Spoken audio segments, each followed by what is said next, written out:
I want to go over some of the different ways that I fish the Senko. The first one is just on the top, and I just pop it across the top, just like you can see here. And this works really well in the morning and the afternoon. Sometimes it works well during the day, just depends. But I've had a lot of luck switching it up and just keeping it right on the top, just like this. Just twitching the rod, keeping it right at the top of the water. And I've caught a lot of fish this way. I don't just fish it one way. I usually switch up techniques. If I've fished an area and haven't had a bite using one, then I'll switch it up and try something different. But this top water way works very, very well. So I haven't had a bite here on the top water. It is really hot today and humid and a ton of rain, so I'm going to switch it up. And what I'll do is just fish it right in the middle of the water column, and right away I've got a fish. So right in the middle of the water column, I'll let it float about halfway down, and then I just kind of jerk it about once every second, and that seems to really get some fish in. That's the most popular technique for this pond that I have, but here you go, just a small one.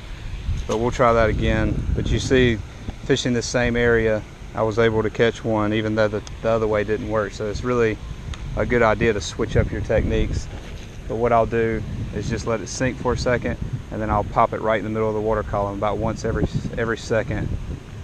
Sometimes I'll give it 2 jerks, but I can still see it. It's not getting down to the bottom, and it's just a little bit faster retrieve, and the fish seem to do a little bit better with it.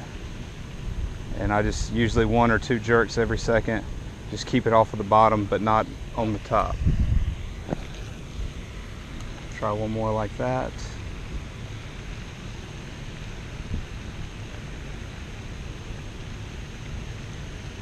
And it has a lot of really good action. The really cool thing about it is you can see the fish come up and hit it. It's just right above their head, I guess, and you can really see the fish come up and hit it.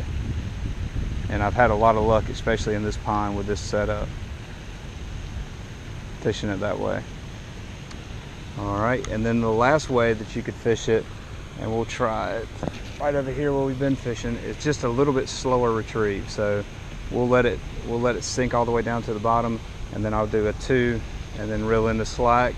Try to keep tension on the line so you can feel the bite, but just 2 quick jerks and then let it sink all the way back down.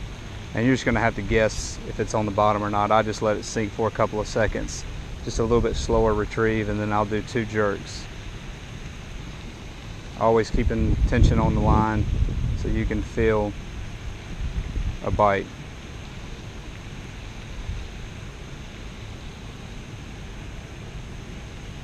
This seems to work a lot better on the days when it's cooler out, and days, well, really cold weather like the winter time when it's cooler.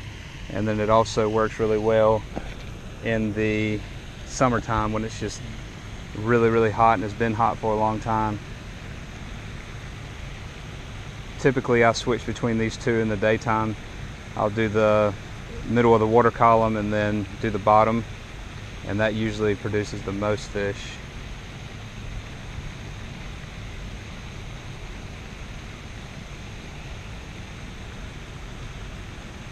But what happens on this, when it's dropping, it really just does a little wiggle on the way down, and sometimes that's all it takes for these fish to hit.